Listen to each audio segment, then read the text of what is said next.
हैं इस zoom call में, उन सबसे मेरा नमस्ते और आशा करता हूँ आप लोग स्वस्थ और सुरक्षित होंगे इस समय के माहौल में।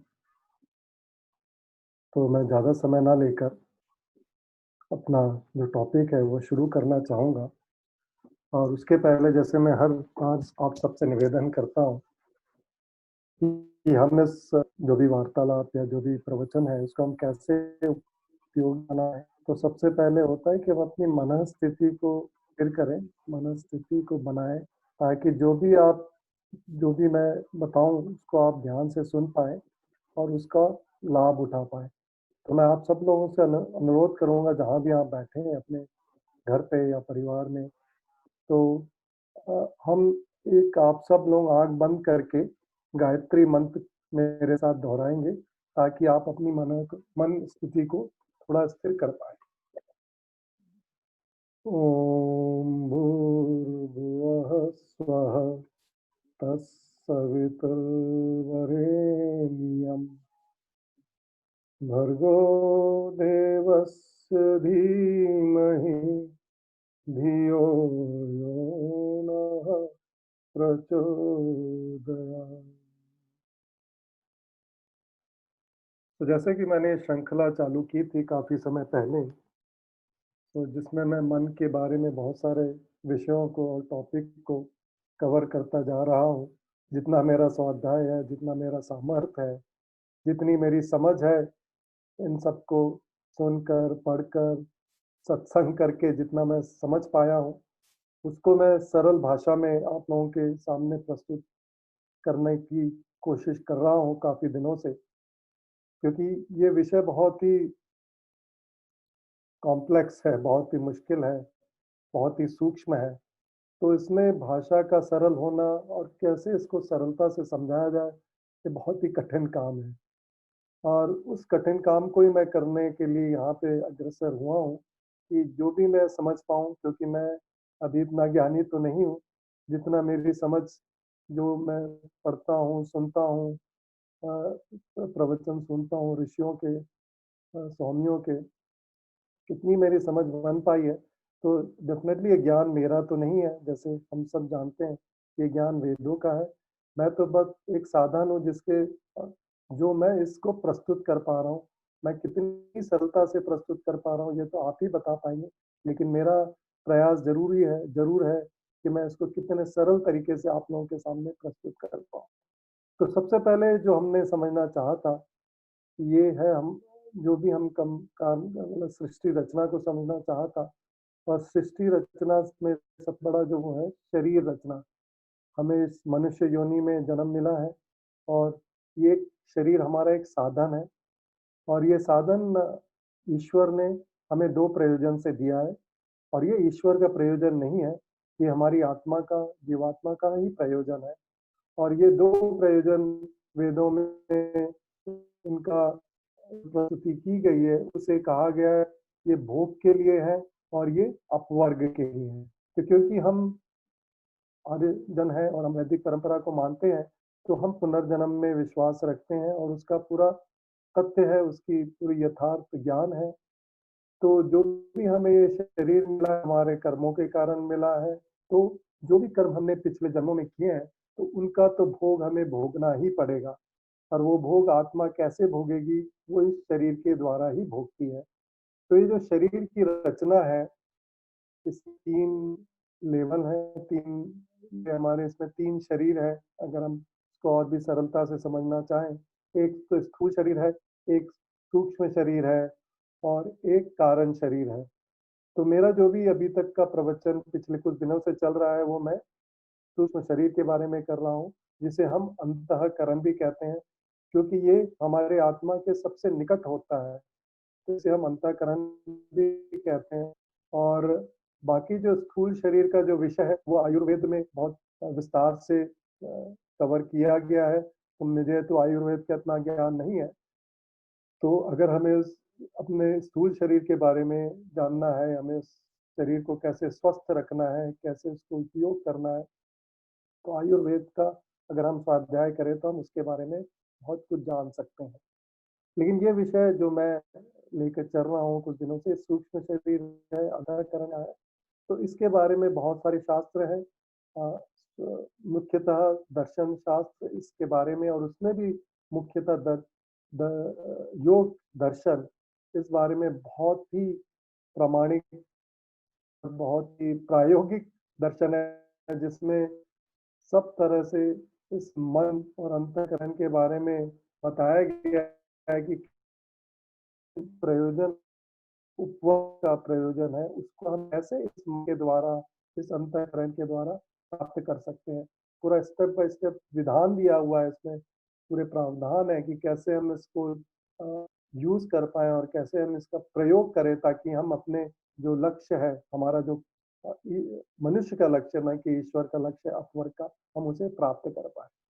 तो ये एक साधन है, और ये एक जो अंतःकरण है वो किस तरह किन चीज़ों से बना है, उसको भी मैंने एक प्रवचन में कवर किया था, लेकिन हम जितनी बार उसकी पुनरावृत्ति कर पाएँ उतना ही हमारे लिए अच्छा है, क्योंकि हम उस चीज़ को और अच्छे से धीरे-धीरे समझ सकते हैं, क्योंकि एक बार में ये चीज़ें समझ में नहीं आती। तो अंतःकरण में प्रमुखतः 4 विभाग हैं, 4 चीज़ें हैं जो अंतःकरण को कंस्टिट्यूट करती हैं, जो अंतःकरण को बनाती हैं। इसमें सबसे पहला आता है मन। तो मन जो साधन है, जो सूक्ष्म शरीर के अंदर है, जो अंतःकरण का भाग है, वो मन का जो प्रयोजन है, जो उसका कार्य है, वो ज्ञानेंद्रियों और कर्मेंद्रियों का संचालक है। तो वो हमारे अंदर, हम सभी सभी को पता है, हमारे अंदर 5 ज्ञानेंद्रियाँ और 5 कर्मेंद्रियाँ, जिनके द्वारा हम ज्ञान प्राप्त करते हैं। जो कि ज्ञान आत्मा को प्राप्त होता है, ये तो साधन है। और जो उन इनका जो संचालक है इंद्रियों का, अंततः संचालक तो आत्मा ही है। लेकिन अगेन, अगर हमारा जो शरीर एक मशीन है, तो उसके अंदर जो कंट्रोलर है, वो हमारा मन है।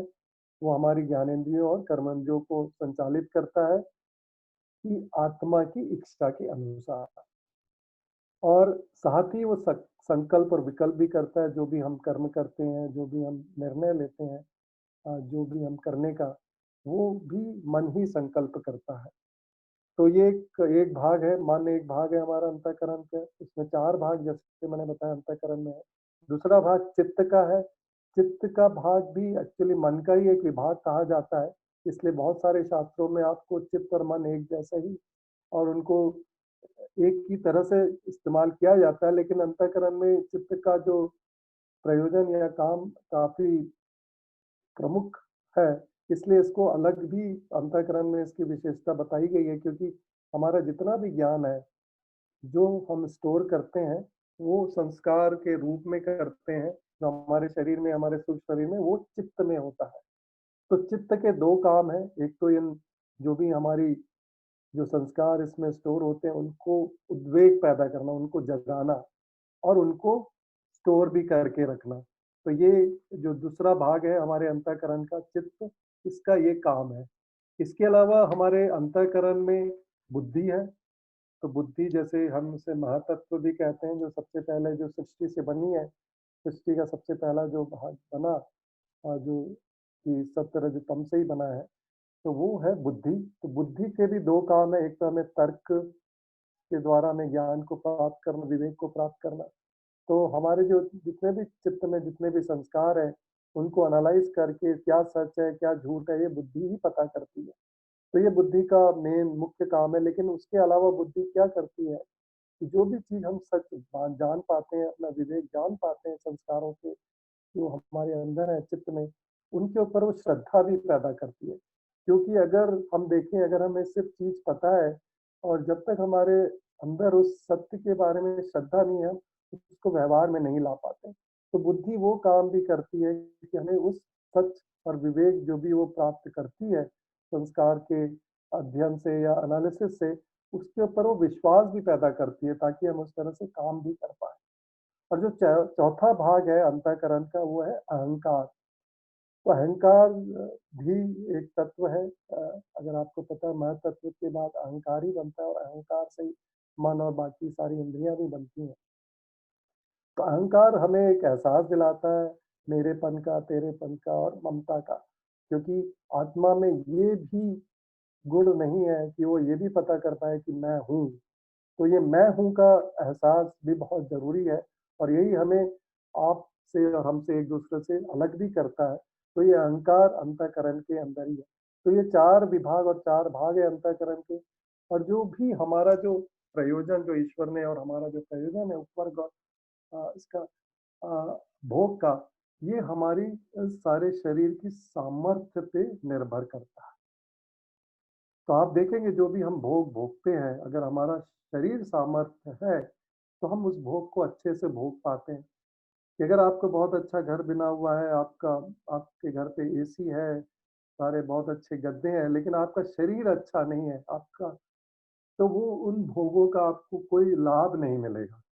तो इसका मतलब है कि जो भी हम भोगते हैं और जो भी हम प्राप्त करना चाहते हैं, वो हमारे शरीर के सामर्थ्य पर निर्भर करता है। तो हमारा जो ये जो साधन है शरीर, इसलिए बहुत ही महत्वपूर्ण है और इसमें से भी जो शरीर के मैंने जो 3 शरीर बताए, उसमें से सूक्ष्म शरीर, अंतःकरण और भी ज़्यादा प्रमुख है, क्योंकि वो ही स्थूल शरीर को भी बहुत हद तक नियंत्रित करता है क्योंकि इंद्रियाँ इसके कंट्रोल में है। तो अंतःकरण की प्रमुखता इसलिए बहुत ज़्यादा है हमारे शास्त्रों में और बहुत सारे शास्त्र अंतःकरण और मन और चित्त के बारे में ही बताते हैं। तो कैसे हम इसकी सामर्थ्य को बढ़ाएँ? अपने मन की, अपने चित्त की सामर्थ्य को बढ़ाएँ? तो वो कैसे काम करता है ये मन, चित्त, तो उसको हम जितने अच्छे से समझेंगे, तो हम उसकी सामर्थ्य को भी बढ़ाते चले जाएँगे।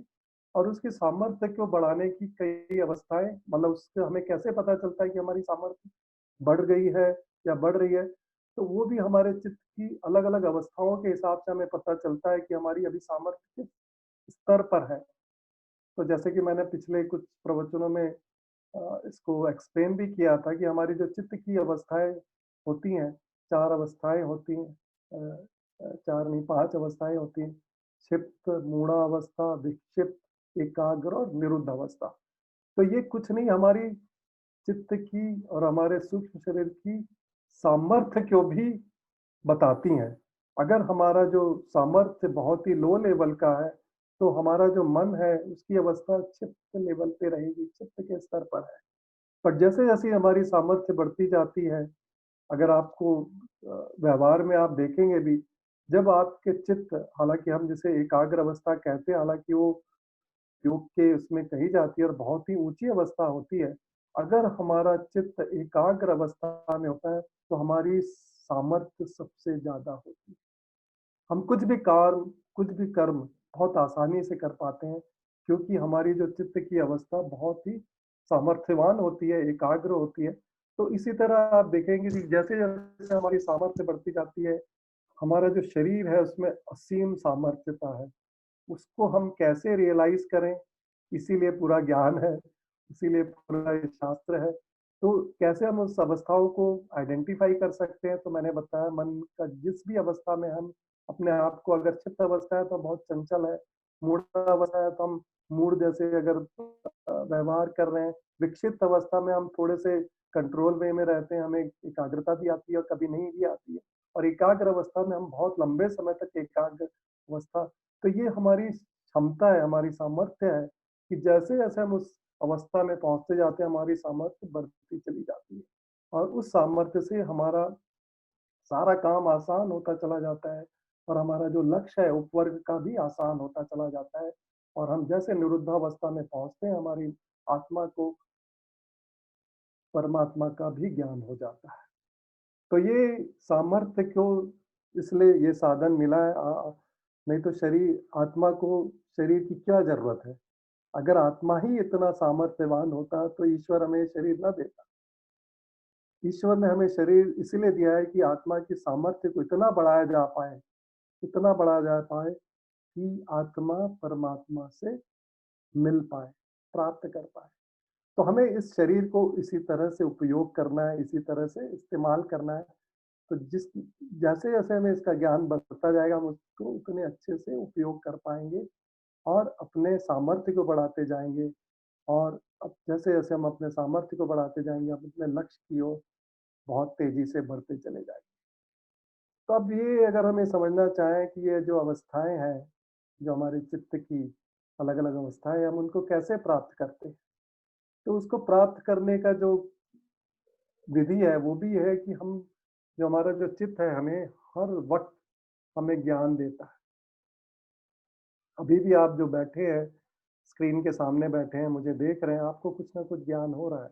या वो मेरे बारे में हो रहा है या जो मैं बोल रहा हूँ उसके बारे में हो रहा है। तो हमारा शरीर, हमारा जो अंतःकरण इस तरह से ही बनाया गया है, आत्मा को साधन के रूप में सहयोग करने के लिए कि हर तरह का ज्ञान, जो भी ज्ञान है, वो आत्मा को तुरंत देता चला जाए। और यही जो चीज़ है, जिस तरह से हमें आत्मा को अभी प्रेज़ेंट के रूप में जो भी ज्ञान मिल रहा है, यही चित्त का व्यापार है, यही चित्त का काम है और इसी को चित्त की वृत्ति भी कहते हैं। तो लास्ट प्रवचन में मैंने इस चीज़ को अ, विस्तार से बताया था कि यही हमारी तो इसी वृत्ति, इसी ज्ञान, इसी व्यापार के जो भी काम चित्त है, जो काम करता है उसी के आधार पर ही वो चित्त की अवस्था को निर्धारित करता है या चित्त की सामर्थ्य को बढ़ाता जाता है। अगर वो चित्त अच्छा ज्ञान प्राप्त कर रहा है, तो वो हमारी चित्त को सबल बना रहा है, बहुत स्ट्रॉन्ग बना रहा है, तो हमारी अवस्थाएँ बढ़ती चली जाती हैं क्योंकि निरुद्ध अवस्था सबसे स्ट्रॉन्ग अवस्था होती है। हम अपनी हमारी आत्मा परमात्मा को मिल पाती है, तो वो सबसे सामर्थ्यवान, सबसे सबसे शक्तिशाली अवस्था है हमारी। तो वो जैसे-जैसे हमें इसका ज्ञान होता है, तो ज्ञान किस तरह से होता है? वृत्ति के हिसाब से होता है। जो भी वृत्ति अभी हमें हो रही है, जो भी ज्ञान अभी हमें हो रहा है, वही ज्ञान आत्मा को तुरंत मिलता रहता है और यही सांसारिक अवस्था में हमें जो भी अभी अनुभव हो रहा है, जो भी हमें विचार हो रहे हैं, जो भी हमें ज्ञान हो रहा है, अब उसी तरह ही हम अपनी आत्मा को भी जानते हैं। इसलिए योग दर्शन में कहा गया है कि जो भी वृत्ति है, वृत्ति सारूप्यम मतलब जो हमारी आत्मा है, उसको यही एहसास होता है कि जो भी हम अभी ज्ञान प्राप्त करें वो मैं वैसा ही हूँ। तो आत्मा का ज्ञान किस पे निर्भर करता है? चित्त के ज्ञान पर। तो चित्त जो-जो ज्ञान आत्मा को देता जा रहा है, आत्मा को लगता है मैं तो वही हूँ, मैं तो ऐसा ही हूँ।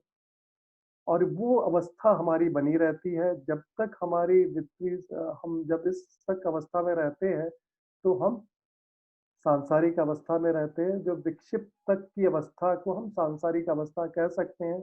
जैसे ही हमारी चित्त की अवस्था एकाग्र और निरुद्ध अवस्था की तरफ बढ़ती है, तो वो हम समाधि की तरफ बढ़ जाते हैं।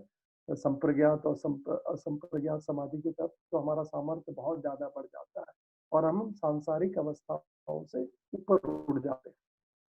तो अब ये जो ज्ञान उभरता है, जो वृत्ति उभरती है, उसका भी मैंने आपको बताया था कि 5 तरह से ये वृत्तियाँ बनती हैं। तो जो भी ज्ञान हमको प्राप्त होता है वो उसको भी वेदों ने कि हमारे जो ज्ञान है कितने प्रकार से प्राप्त होता है ये ज्ञान। तो उसके भी 5 तरह के प्रकार बताए। एक तो ये ज्ञान सबसे अच्छा ज्ञान होता है कि हमें जो भी ज्ञान होता है, कुछ भी चीज़ हम जागृत से उसका हमारे जो प्रमाण होता है, जो प्रमाण की अ, 3 तरह के प्रमाण बताए गए हैं। एक प्रत्यक्ष जो हम उसको देखते हैं, सुनते हैं या महसूस करते हैं, टच करते हैं, उससे हमें ज्ञान होता है और जो हमें अ, अनुमान से ज्ञान होता है क्योंकि हमारे पास ऑलरेडी हमने कोई चीज़ देखी हुई है, उसके हिसाब से भी हम अनुमान कर पाते हैं कि ये चीज़ वृक्ष है या ये चीज़ कंप्यूटर है या ये चीज़ धुआँ है। तो या आग है वहाँ पर, धुआँ है। तो अगर मैं कोई चीज़ देख देख रहा हूँ तो स्क्रीन पे ही देख रहा हूँ तो इसका मतलब ये कंप्यूटर ही है। तो इस तरह से हम अनुमान लगाते हैं और एक और प्रमाण कहा गया आगम प्रमाण। तो जो भी ऋषि मुनि या वैज्ञानिक हैं जिन्होंने चीज़ों को प्रत्यक्ष कर लिया है, मतलब उनको जान लिया है, उनको रियलाइज़ कर लिया है, जो उनके शब्द होते हैं वो भी एक प्रमाण होते हैं। तो मुख्यतः इन 3 प्रमाणों से हम बहुत सारी चीज़ों को जानते हैं। हमेशा हम जान रहे हैं, अभी भी हम जान रहे हैं कि जब आप अपने स्क्रीन में देख रहे हैं, चाहे वो मोबाइल की या अपने कंप्यूटर की, तो आप प्रत्यक्ष देख रहे हैं कि आप कंप्यूटर में देख रहे हैं, आप उसका रंग रूप जान रहे हैं, आप मेरा रंग रूप जान रहे हैं, मैं क्या कह रहा हूँ आप उसको सुन पा रहे हैं, तो ये है प्रमाण वृत्ति। इसका मतलब कि आप प्रामाणिक रूप से इस ज्ञान को प्राप्त कर रहे हैं और ये वृत्ति ज्ञान में ये वृत्ति ज्ञानात्मक ही वृत्ति है, ये सारी वृत्तियाँ ज्ञानात्मक ही होती हैं और आप इसको अपने चित्त में प्राप्त कर रहे हैं। अब जब ये तो ये प्रमाण वृत्ति कहा जाता है। एक विपर्य वृत्ति एक प्रकार और होता है, हम किस तरह से ज्ञान को प्राप्त करते हैं, तो हमेशा हम प्रमाण के रूप में ही नहीं ज्ञान को प्राप्त करते, हम कई बार विपर्य मिथ्या ज्ञान को भी प्राप्त करते हैं। तो वो क्यों होता है? तो वो कई बार हम होते हैं कि हम गलत लोगों को सुनते हैं, कुसंग होता है हमारा, कई गलत लोगों के साथ हमारा व्यवहार बन जाता है, तो उनकी बातें सुनते हैं जब, या कुछ गलत किताबों को पढ़ते हैं जो कि वेदानुरूप रूप नहीं है, तो हमारा ज्ञान उल्टा पड़ता चला जाता है चित्त में। वो भी लेकिन ज्ञान है और वो ज्ञान तो चित्त में पड़ता है और वो जो वृत्ति जो बनती है, वो विपर्य वृत्ति होती है। इसी तरह से हमारे अंदर विकल्प वृत्ति जिसमें कि वस्तु नहीं होके शब्द के अनुरूप ही हमारा जो भी ज्ञान पड़ता है, विकल्प वृत्ति होती है वो। और उसके बाद निद्रा वृत्ति, तो निद्रा वृत्ति भी कई बार हम लोगों में ये संशय रहता है कि निद्रा वृत्ति में क्या ज्ञान होता है? निद्रा में तो कोई ज्ञान नहीं होता। लेकिन यहाँ भी उस ज्ञान का जो अभाव होता है, उसका भी हमें ज्ञान होता है कि हमें कोई ज्ञान नहीं हो रहा है, उसका भी जो ज्ञान होना वो भी एक ज्ञान है। तो इसलिए निद्रा को भी एक वृत्ति कहा गया है, उससे भी हमें कुछ ज्ञान हो रहा है। और इसी तरह स्मृति वृत्ति, तो यही मेरा आज का विषय है। स्मृति भी हमारे अंदर रहती है, तो वो जो उससे जो वृत्तियाँ उठती है, जो हमारे अंदर जो स्मृतियाँ बनी हुई हैं, उससे भी जो ज्ञान उभरता है, उसे स्मृति वृत्ति कहते हैं, उसका जो ज्ञान है। तो इसी चीज़ को मैं कहना चाहूँगा कि अब जो वृत्ति बनी, वृत्ति से बनते हैं संस्कार। तो जो भी हमारा ज्ञान अभी बन रहा है, जो भी आप देख रहे हैं, सुन रहे हैं या समझ रहे हैं, वही ज्ञान स्टोर भी होता जा रहा है। हर क्षण जो भी आप मुझे देख रहे हैं, सुन रहे हैं या आप कुछ और भी देख रहे हैं, सुन रहे हैं, वो ज्ञान, वो वृत्ति तुरंत ही एक हर क्षण वो संस्कार में बदलती जा रही है, वो स्टोर होती जा रही है। क्योंकि अगर हमारा ये हमारे शरीर में अगर ये चित्त ना हो, अगर ये ज्ञान स्टोर ना हो, तो हम तो शायद व्यवहार ही ना कर पाएँ। और यही होता है कि कई लोगों की जब याददाश्त चली जाती है, तो वो व्यवहार नहीं कर पाते। तो ये जो सारी जो चीज़ें हैं, जो भी ज्ञान हम प्राप्त कंटिन्यूअसली करते जा रहे हैं, चित्त से जो आत्मा को ज्ञान हो रहा है, वो कंटिन्यूअसली स्टोर होता चला जा रहा है, संस्कार के रूप में। तो इसका ये मतलब हुआ जो संस्कार है, वही स्मृति भी है। तो यही मैं बहुत सरलता से आपको बताना चाह रहा हूँ क्योंकि हम बहुत बार इन सारे शब्दों से बहुत कन्फ्यूज़ हो जाते हैं और बहुत कि संस्कार क्या है, स्मृति क्या है, वृत्ति क्या है? क्योंकि ये संस्कृत के शब्द हैं, हमें बहुत कन्फ्यूज़ करते हैं, हम शायद व्यवहार में इतना प्रयोग भी नहीं कर पाते, तो इन शब्दों को हम समझ नहीं पाते कि वृत्ति कुछ और है, ज्ञान कुछ और है, स्मृति कुछ और है, संस्कार कुछ और है। तो उसको हम रिलेट नहीं कर पाते, जोड़ नहीं पाते, तो हमारा जो ज्ञान है, वो भी थोड़ा कहीं न कहीं संशयात्मक रहता है। तो यही मेरा प्रयास है कि कैसे मैं इन संशय को आपके अंदर से निकालूँ, आपका ज्ञान कैसे दृढ़ बनता जाए। तो ये जो भी संस्कार है, वो स्मृति रूप में हमारे चित्त में स्टोर होता चला जा रहा है। तो क्या होता है कि जो भी हम प्रमाण वृत्ति से भी जो हम ज्ञान प्राप्त कर रहे हैं, विपर्य से भी प्राप्त कर रहे हैं और जो भी स्मृति निद्रा से जो भी प्राप्त कर रहे हैं, जैसे ही हम उस चीज़ को देखते हैं, जैसे वस्तु को या तो वो स्मृति हमारे अंदर तुरंत उभर आती है और वही वृत्ति बन जाती है। तो स्मृति से ही वृत्ति बनती है। अगर आप देखें, तो अगर मैं कोई चीज़ अभी देख रहा हूँ, अगर आप मुझे देख रहे हैं स्क्रीन में, तो आपको एकदम से मेरे बारे में ध्यान आ रहा है कि आशीष कौन है? हाँ, मैंने तो मैं उनसे मिला हूँ और समाज में हम हर रविवार को मिलते हैं। तो ये वृत्ति, ये ज्ञान आपके अंदर उभरता चला जाएगा। तो वो जो स्मृति है, उसकी वृत्ति होती है, उससे वृत्ति उत्पन्न होती है। लेकिन कई जो नया ज्ञान हमको मिलता रहता है, तो प्रमाणों से जो प्रमाण वृत्ति से कई कई ज्ञान हमें ऐसे मिलते हैं जो हमारे स्मृति में नहीं है, तो वो ज्ञान की वृत्ति से नए संस्कार बनते रहते हैं। तो हर तरह जो संस्कार है वो वापस उभरते हैं वृत्ति के रूप में, फिर से दृढ़ होते हैं वो, क्योंकि वो संस्कार फिर दृढ़ होते हैं और जो नया ज्ञान मिलता है उसके संस्कार भी चित्त में चले जाते हैं। तो आप समझिए हमारे चित्त में कितनी स्मृतियाँ हैं, अंबार है हमारे इस चित्त में, हमारे स्मृतियों का अंबार है और यही होता है कि हम बहुत बार इन स्मृतियों से बहुत परेशान रहते हैं और बहुत बार ये हमें सुख भी देती है। तो ये जितनी भी वृत्तियाँ हैं, ये हमें क्या करती हैं, क्योंकि ये सत्वरज तम से सारा संसार बना हुआ है, तो जितनी भी जो वृत्तियाँ भी हैं, सात्विक, राजसिक और तामसिक होती हैं। तो जो सात्विक होती है वो सुख देती हैं, जो राजसिक होती है वो दुःख देती हैं और जो तामसिक होती है वो मूढ़ता या मूर्खता का ज्ञान करवाती हैं। तो इस तरह से हमारी जो भी वृत्तियाँ हैं, जो भी हमारे संस्कार हैं, वो स्टोर होते चले, जो जो संस्कार है वो स्मृति रूप में हमारे चित्त में बैठे हुए हैं और स्टोर हैं। अब यह स्मृति की जो बात, स्मृति वृत्ति प्रमाण वृत्ति से किस तरह से अलग होती है वो भी मैं यहाँ पे बताना चाहूँगा। तो स्मृति में क्या होता है, जो भी हम अभी ज्ञान प्राप्त कर रहे हैं, तो आप चाहे उस स्क्रीन को देख रहे हैं, लैपटॉप को देख रहे हैं या मोबाइल को देख रहे हैं, तो एक वस्तु है और एक वस्तु का ज्ञान है।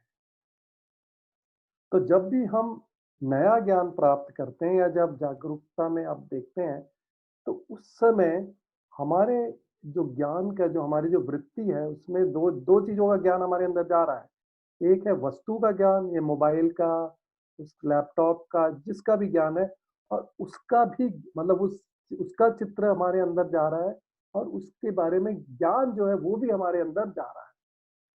तो जब हम इस चीज़ को देखते हैं तो उस समय क्या होता है, ये प्रवृत्ति जो वृत्ति है प्रमाण की, विपर्य की, निद्रा की या अ, विकल्प की, उस समय जो वो ज्ञान है, वस्तु के अलावा जो ज्ञान है, वो प्रधान होता है। लेकिन जब हम स्मृति करते हैं किसी चीज़ की, तो आप देखिए वस्तु प्रधान होती है। तो ये डिफरेंस है स्मृति वृत्ति और बाकी वृत्तियों में कि जब हम किसी भी चीज़ का स्मरण करते हैं या याद करते हैं, जैसे आप मेरे बारे में याद करेंगे तो सबसे पहले आपको मेरा चित्र दिखेगा, वस्तु दिखेगी, विषय दिखेगा। तो इसका मतलब ये है कि जब हम किसी चीज़ को स्मरण करते हैं तो वस्तु प्रधान हो जाती है। बट हम किसी चीज़ की वृत्ति और जो बाकी वृत्ति हम जो डायरेक्टली ज्ञान प्राप्त करें उस समय ज्ञान प्रधान होता है। तो ये डिफरेंस है स्मृति वृत्ति में और बाकियों वृत्तियों में, शायद आप समझ पा रहे होंगे। मैं आप अगर आपको प्रयोग भी करना है तो आप कर सकते हैं, कोई चीज़ आप देख रहे हैं, आप उसको देखिए और आँख बंद कर लीजिए। अब आपको किस चीज़ का स्मरण होता है? आप इसको बार-बार दोहरा के देखते रहिए तो आपको समझ में आएगा कि जब भी आप स्मरण करते हैं तो वस्तु पहले आती है। ऐसा नहीं है कि ज्ञान नहीं आता, वो भी आता है, लेकिन वस्तु की प्रधानता होती है। जबकि आप कोई चीज़ सामने देख रहे हैं तो आप वस्तु की प्रधानता नहीं है, उसके उसके ज्ञान की ज़्यादा प्रधानता। तो ये डिफरेंस है स्मृति वृत्ति और बाकी वृत्तियों में। तो इसका मतलब है जो प्रमाण विपर्य जो भी वृत्ति है उसकी भी स्मृति ही बन रही है। लेकिन जब वो पैदा होती, जब हम स्मृति वृत्ति करते हैं तो स्मृति से वृत्ति करते हैं, तो उस समय उसके विषय या उस वस्तु की पहले प्रधानता होती है। तो पता नहीं आप कितना समझ पा रहे हैं। तो ये आप प्रयोग कर सकते हैं इस तरह से कि कोई भी चीज़ को आप देखें और आँख बंद करें और उसका स्मरण करें, तो आपको अपने आप समझ में आ जाएगा कुछ कुछ कुछ देर बाद कि हाँ, जब मैं स्मरण कर रहा हूँ तो मुझे उस विषय का या उस वस्तु की प्रधानता ज़्यादा होती है। तो यही एक डिफरेंस है स्मृति वृत्ति और बाकी वृत्तियों में। अब स्मृति किस तरह से होती है?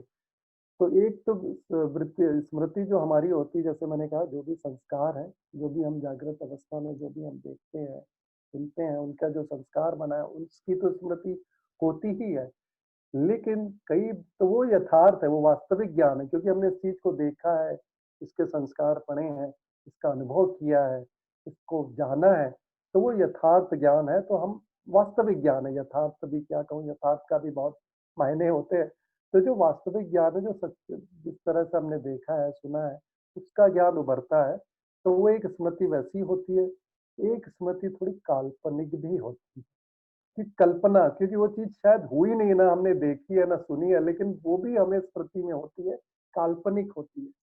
तो वो तो वो जो स्वप्नावस्था होती है, तो यही होता है कि आप में से बहुत लोगों को हमको ये भी प्रश्न होना चाहिए कि स्वप्नावस्था कौन-सी वृत्ति में है? तो वो स्मृति वृत्ति में कहा गया है इसको। क्योंकि हमारी बहुत सारी वृत्तियाँ होती हैं, स्वप्न भी एक वृत्ति है एक्चुअली, कि स्वप्न में हमें कुछ ज्ञान तो हो ही रहा है। लेकिन आप देखेंगे जो 5 वृत्तियाँ उसमें स्वप्न को कहाँ, शायद हमने अभी तक इस चीज़ का उत्तर नहीं दिया था। तो यहाँ पे मैं उस चीज़ को बताना चाह रहा हूँ, जो स्वप्नावस्था होती है, वो भी एक अवस्था होती है हमारी। उसमें जो वृत्तियाँ होती हैं, उसमें जो ज्ञान होता है, वो हमने स्मृति वृत्ति में डाला है। मतलब वेदों ने, मैंने तो नहीं, योग शास्त्रों ने और ऋषियों ने उसको काल्पनिक कहा है, क्योंकि उसमें कोई कई बार सिर-पैर नहीं होता है। हालाँकि कई बार हमें लगता है कि जो स्वप्नावस्था में कुछ चीज़ें सच भी हो जाती हैं, कुछ चीज़ें जुड़ भी जाती हैं। तो लेकिन मुख्यतः, सामान्यतः वो काल्पनिक ही होती हैं। कुछ ज्ञान किसी तरह जुड़ जाता है तो एक नई स्टोरी, नया ज्ञान पैदा हो जाता है, जो कि काल्पनिक होता है, वास्तविक नहीं होता है। और कई बार दिवा स्वप्नावस्था भी होती है, हम शायद विचार करते रहते हैं बैठे-बैठे, जैसे हम कहते हैं ना, कपोल कल्पना करते रहते हैं। तो वो भी अगर देखा जाए तो शायद स्मृति वृत्ति के अंदर ही हम उसको भी डाल सकते हैं। तो कई तरह से ज्ञान हमको प्राप्त होता रहता है, और उस ज्ञान को ऋषियों ने 5 तरह से वो ज्ञान होता है। तो उन 5 तरह से जो ज्ञान होता है, उनको 5 वृत्ति कहा गया है। और आप अब शायद मैं जितना बता पा रहा हूँ, आप उसको समझ पा रहे हो कि हाँ, जो भी आपको ज्ञान होता है, आप बड़े अच्छे से उसको उस कैटेगरी में डाल सकते हैं। तो जो चीज़ आप दुःख देख रहे हैं, सुन रहे हैं, और जो चीज़ का प्रमाण से आपको ज्ञान हो रहा है कि हाँ, ये सच है, तो वो प्रमाण वृत्ति है। जिससे आपको उल्टा ज्ञान हो रहा है, तो वो विपर्य प्रवृत्ति है। जिससे आपको वस्तु का नहीं, शब्दों से ज्ञान हो रहा है, वो विकल्प है। निद्रा की वृत्ति, मतलब निद्रा का भी ज्ञान हो रहा है, वो निद्रा वृत्ति। और जो स्मृति, जो जो चीज़ बार-बार हम उठा रहे हैं, अपने संस्कारों से, जो कि स्मृति रूप में पड़ी हुई हैं, वो स्मृति वृत्ति है। तो स्मृति की भी वृत्ति होती है। वो ये थोड़ा-सा और मैं बताना चाहूँगा, क्योंकि ये भी बहुत कन्फ्यूज़न होता है लोगों को समझने में, कि स्मृति की वृत्ति कैसे बनती है। तो जैसे एक एग्ज़ाम्पल अगर आप लेंगे, तो अब आप किसी के बारे में सोच रहे हैं, जैसे आप मेरे बारे में सोच रहे हैं। कल आपने मेरे बारे में सोचा कि अच्छा, आशीष जी का प्रवचन है आज आर्य समाज में, हाँ, आशीष जी कैसे व्यक्ति हैं, आशीष जी कैसे दिखते हैं। आपको एक स्मृति उभर आई, वो शायद सुखप्रद थी या दुखप्रद थी या कैसे भी थी, वो आपको एक स्मृति हुई। अब आज आपने मुझे देख लिया इस स्क्रीन में, तो अब आपको लगा, अरे! तो आपको क्या हुआ कि अरे! मैं कल ही तो इनको याद कर रहा था। तो वो स्मृति की वो स्मृति वृत्ति, तो ये है स्मृति वृत्ति। समझ रहे? जो आपने कल स्मृति की थी, आप उसको उठा रहे हैं फिर से जब मुझे देखकर। तो मतलब कि वो स्मृति का भी वापस ज्ञान कर रहे हैं, कि ये है स्मृति की स्मृति वृत्ति। तो इसको शायद कितना सरलता से मैं समझा पाया, पता नहीं। तो ये है स्मृति की वृत्ति उठाना। तो यही हमारा व्यवहार में चलता रहता है। जब तो जागृत अवस्था में भी होता है, हम कोई चीज़ को देखते हैं तो साथ में उसका जो संस्कार या उसकी स्मृति होती है, वो भी उठती चली जाती है। अब ये बात होती है कि कई चीज़ों की हमें स्मृति नहीं उठ पाती, उसमें बहुत हमें ध्यान लगाना पड़ता है। तो उसमें भी जब हम किसी चीज़ को याद करते हैं, तो आप देखिएगा कि हम उस वस्तु के चित्र पहले लाते हैं। तो इसीलिए, तो इससे भी आप समझ सकते हैं कि स्मृति वृत्ति में वस्तु की प्रधानता होती है।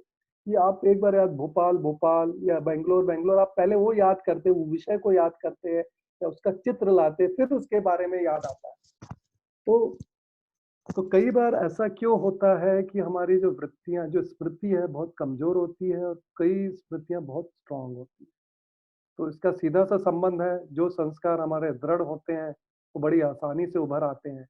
जो संस्कार बहुत कमज़ोर होते हैं, निर्बल होते हैं, उनको उठाने में हमें बहुत मेहनत और प्रयत्न करना पड़ता है। तो इसका क्या मतलब है? तो अब स्मृतियाँ तो हर चीज़, हर काम में, हर व्यवहार में हम स्मृतियों का प्रयोग करते हैं। कोई भी अगर हमें, तो स्मृति हमारे सोच की भी बनती है, हमारे जो भी हम देख रहे हैं, सुन रहे हैं, जो हम कर्म कर रहे हैं, उनकी भी स्मृतियाँ बन रही हैं।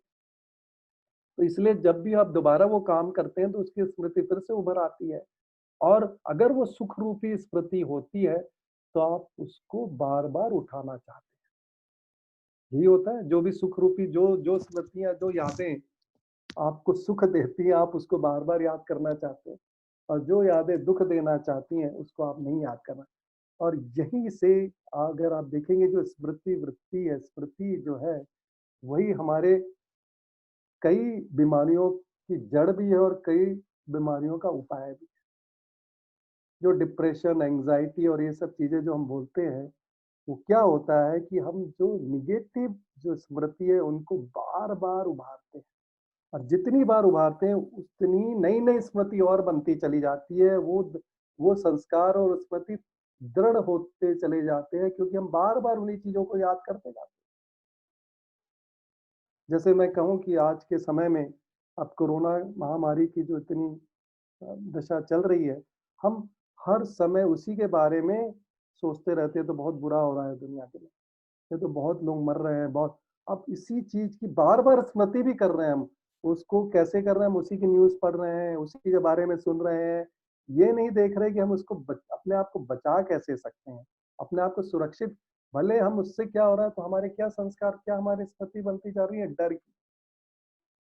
हमारी स्मृति और उसी स्मृति को हम बार-बार उभार रहे हैं, वो दृढ़ होती चली जा रही है, दृढ़ होती चली जा रही है। तो हमें हमारा जो जितने हमारे चित्त में जो संस्कार है, डर के संस्कार प्रबल होते जा रहे हैं, बढ़ते चले जा रहे हैं, तो हम हमारी जो पर्सनैलिटी है, हमारी जो प्रवृत्ति भी है, वो हम एक डरे हुए से लग रहे हैं। और यही होता है अगर आप अच्छी स्मृति को उभारेंगे और अच्छी स्मृति को स्ट्रॉन्ग करेंगे, जैसे ध्यान ध्यान करने की भी एक स्मृति है।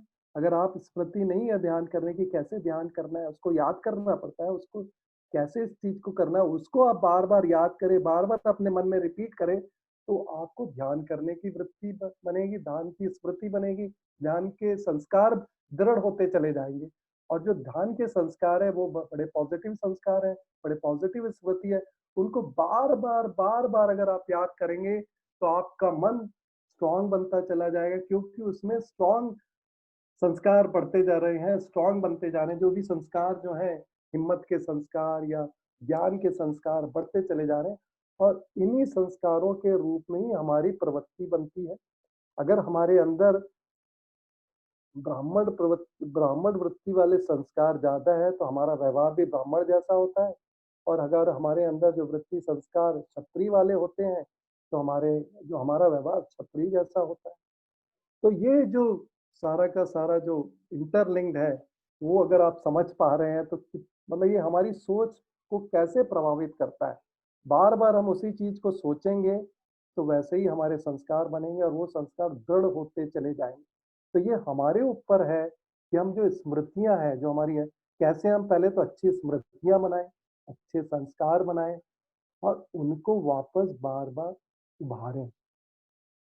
तो इसलिए शायद आपने कई बार सुना है कि सत्संग और ये हर प्रवचन में हर स्वामी जी और हर आचार्य जी कहते हैं कि अच्छे संस्कार कैसे बनेंगे तो इसका मतलब अच्छी स्मृतियाँ कैसे बनेंगी?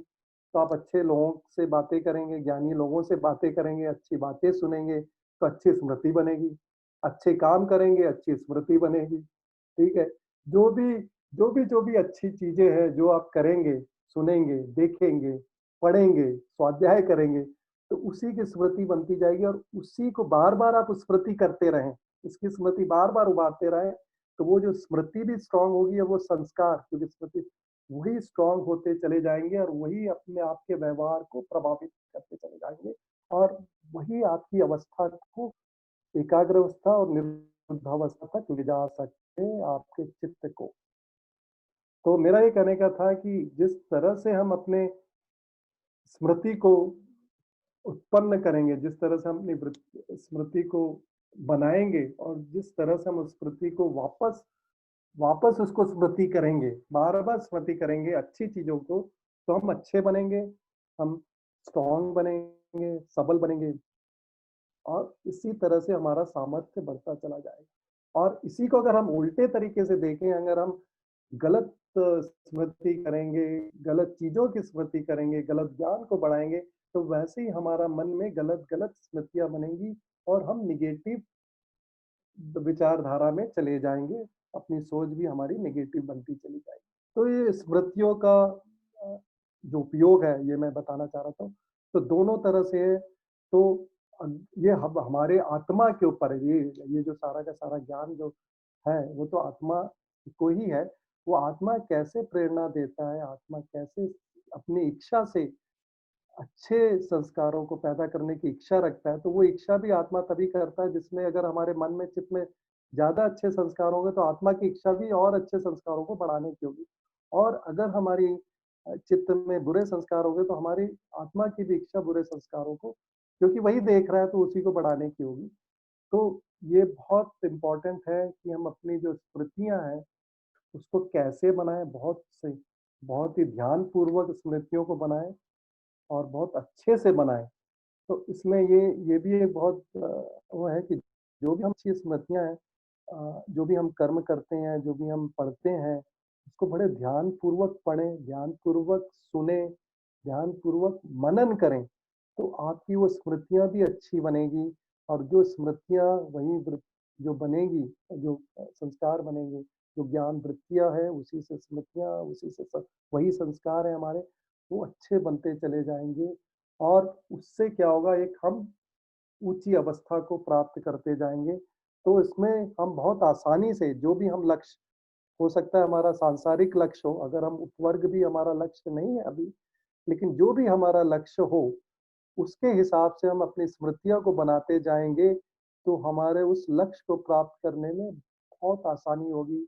बहुत आसानी से हम उस लक्ष्य को प्राप्त कर पाएँगे और हम सफल बनते जाएँगे और एक सफलता हमें दूसरी सफलता की ओर प्रेरित करेगी और इस तरह से हम धीरे, धीरे, धीरे, धीरे हम उपवर्ग और मोक्ष की तरफ बढ़ते चले जाएँगे। तो मेरा यही कहने का है कि हम कैसे इन स्मृतियों का उपयोग करें, अच्छी स्मृतियाँ बनाएँ और उनको सँजो के रखें और उनको बार-बार उभारें।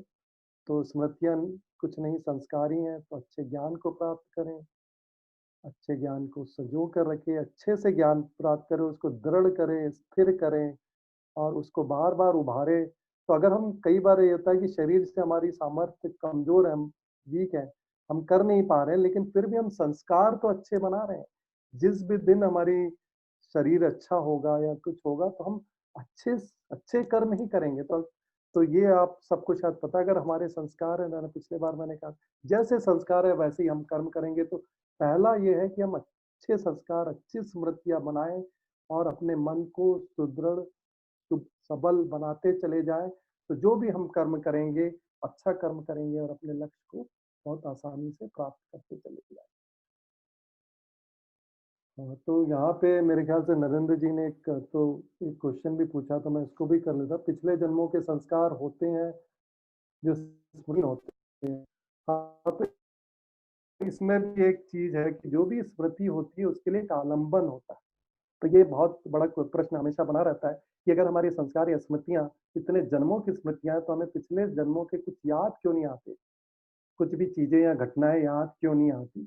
तो उसका सिंपल सा रीज़न ये है कि हम जितने भी ज्ञान, जो कि इस जन्म में भी अगर हम आप देखेंगे, तो बहुत सारी घटनाएँ हमें याद तो रहती हैं, जब वो उभरती कब है, जब हम उनको, उसका आलंबन, जैसे आपने कहा कि आपको याद आया, आपने जब रसगुल्ला देखा तो आपको याद आ गया, तो बहुत ही स्वादिष्ट होता है, बहुत ही अच्छा होता है, स्वास्थ्यवर्धक होता है। तो कब याद आया? जब आपने उस रसगुल्ले को देखा। ऐसे ही आपने किसी व्यक्ति को देखा, तभी आपको उसकी उसके उससे रिलेटेड ज्ञान, उससे रिलेटेड घटनाएँ या उससे रिलेटेड जो भी चीज़ें, स्मृति पूरी उभर आती है। लेकिन पिछले जन्म में क्या हुआ और इस जन्म की जो आलंबन है, वो मिसिंग हो जाता है। और दूसरा क्या है कि जैसे हम देखते हैं, बचपन की यादें धीरे-धीरे कम होती चली जाती हैं, क्योंकि समय अनुसार वो निर्बल होती चली जाती है, क्योंकि हम उनको उभारते नहीं हैं, ना उनको उभारने के लिए कोई आलंबन मिलता है। तो पिछला जन्म हमारा मनुष्य का था, ये हमें पता नहीं है। अगर हम किसी और योनि से आ रहे हैं, तो आप ये समझ लिए कि स्मृति और संस्कारों में कितना गैप बढ़ता चला गया। अगर आप पिछले 10 जन्मों में जानवर थे या पशु की योनि में थे, अब 10 जन्म के बाद आपको मनुष्य की योनि मिल रही है, तो आपकी वो स्मृतियाँ काफ़ी कमज़ोर पड़ चुकी हैं। और यही होता है कि बहुत सारे जो, अगर पिछले जन्म में भी मनुष्य रहे हों और इस जन्म में भी मनुष्य हैं, तो जैसे बहुत सारे ऋषि मुनियों के बारे में हम देखते हैं कि पिछले कई जन्मों से अगर वो मनुष्य रहे तो उनकी वो जो संस्कार है, स्मृतियाँ बहुत प्रबल होती है और वो बचपन से ही हम देख लेते हैं कि वो ध्यान लगा पाते हैं, मंत्र पढ़ पाते हैं, उनको वेदों का पूरा ज्ञान होता है। क्योंकि वो शायद इतने जन्मों से मनुष्य योनि में पैदा हो रहे हैं और वो उनके जो संस्कार है, स्मृतियाँ बहुत स्ट्रॉन्ग है। तो इस जन्म में जब आते हैं, तो उसी की कंटिन्यूएशन उनका आलंबन बढ़ता जाता है, तो वो चीज़ें प्रबल होती है, वो स्मृतियाँ उनको सही सहायक होती है और बहुत तेज़ी से वो मोक्ष की तरफ बढ़ते चले जाते हैं। तो ये इसका उत्तर है, मेरे ख्याल से आप समझ पाएँ कि नहीं, अगर और भी होगा तो मैं बता पाऊँगा और मेरा शायद समय भी अब समाप्त हो रहा है। तो मैंने थोड़ा-सा प्रयास किया है कैसे स्मृति के बारे में बहुत इम्पोर्टेंट है, हमारी सारी के सारा व्यवहार हमारे स्मृति के हिसाब से चलता है, तो हम किस तरह से इसको संजोएँ, किस तरह से उसको बनाएँ और किस तरह से उसको उभारें, ये सब हमारे ऊपर है, हमारी आत्मा के ऊपर है, हमारे चित्त के ऊपर है। तो उस तरह से प्रयास करें, तो कोई भी लक्ष्य प्राप्त करने में हमें कोई कठिनाई नहीं होगी और बहुत आसानी से हम सारे लक्ष्य को प्राप्त कर पाएँ। तो बहुत-बहुत धन्यवाद आप लोगों का मुझे सुनने के लिए और शायद कुछ ज्ञान आपको मैं कुछ सरलता से आपको बता पाया। धन्यवाद।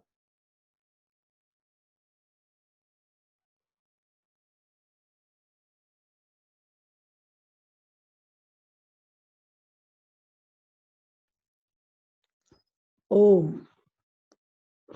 नमस्ते जी। हाँ, Ashish ji, can you hear me? हाँ, नमस्ते जी, नमस्ते जी। हाँ, नमस्ते जी। आशीष, अच्छा इंटरेस्टिंग टॉपिक ले रहे हो हाँ, और स्मृति वृत्ति हुँ, जो कि हमारे लिए रोजमर्रा की लाइफ में बहुत ही यूजफुल है, जिसके बिना हम अपना जीवन चला ही नहीं सकते। क्योंकि अगर हर बार एक चीज हम देखें और फिर उसके बारे में याद करें, उसके बारे में जान करें, फिर उसको यूज करें, तो life would become really not only difficult, rather impossible. तो परमात्मा ने बड़े सुचारू रूप से सारा कुछ ज्ञान हमें दिया कि स्मृति वृत्ति, और उसमें वास्तविकता में हम उसको स्मृति वृत्ति को यूजफुल कब बना पाएंगे, जब हम उस स्मृति को शुभ, प्योरिटी, अच्छी स्मृति, अच्छे संस्कार बनाए। क्योंकि अच्छे संस्कार ही अच्छी स्मृति देंगे और अच्छी स्मृति ही हमें सबल बनाएगी, हमें स्ट्रांग बनाएगी। शारीरिक, जैसा कि आपने भी कहा कि कभी कभी शारीरिक कुछ कमजोरी आ भी जाती है, अगर हमारे संस्कार स्ट्रांग है, उसकी स्मृति स्ट्रांग है, तो हम अपने रोजमर्रा की लाइफ में देखें, हम कई बार उस स्ट्रांग संस्कार की वजह से उठकर अपना काम कर पाते हैं, किसी और की मदद कर पाते हैं। तो आवश्यकता किस बात की है कि हम अच्छा अध्ययन करें, अच्छे संस्कार बनाएं, अच्छा स्वाध्याय करें, अच्छे लोगों की संगत में रहें। वही चीजें, संस्कार, चित्त तो जरा सा टच होते ही, वो कहते हैं ना, स्फटिक की तरह वही कलर एकदम ले लेता है। तो अगर हम अच्छे लोगों के साथ रहेंगे तो अच्छे संस्कार इमीडिएटली पड़ेंगे और वही फिर स्मृति के रूप में आएंगे। हम उनको उभार कर और उनसे अपना जीवन सुखद और सफल बना सकते हैं। भगवान करे हम सब ये बातें जो सुनते हैं उनको अपने जीवन में लाने का प्रयास कर सकें। परमात्मा हम सबको ऐसी बुद्धि दे। और आशीष, मैंने आपको रिक्वेस्ट की थी पिछली बार कि नेक्स्ट उसमें क्लिष्ट अक्लिष्ट वृत्तियों को उस तरह से लो कि सारी वृत्तियां कैसे हम क्लिष्ट से अक्लिष्ट, ठीक है, कैसे उनको हम प्रभु की तरफ ले जाकर बिल्कुल। अक्लिष्ट बना सकते हैं, क्योंकि ये बड़ा इंटरेस्टिंग टॉपिक रहेगा। ठीक है, तो बहुत। मैं अगली बार जब भी मौका हाँ, मिलेगा मैं उसी को कवर हाँ, करूँगा। मैं ठीक, जब भी आपका नेक्स्ट टाइम आता है तो ठीक, आप ये लीजिएगा। हाँ, लोग भी इससे, मतलब हम सब लोग इससे फायदा उठा सकेंगे, क्योंकि वृत्तियां अक्सर जो है वो क्लिष्ट रूप ले लेती हैं। तो हमने उनको कैसे एफर्ट से अक्लिष्ट बनाना है, तो ये ताकि हम रोज इसकी प्रैक्टिस, इसका प्रैक्टिस तो तब होगी जब हमें पता होगा, जब अवेकनिंग होगी तभी हम उस तरफ अपने आप को मोड़ सकेंगे। इन्हीं शब्दों के साथ आशीष, आपका बहुत बहुत धन्यवाद करती हूँ और सब लोग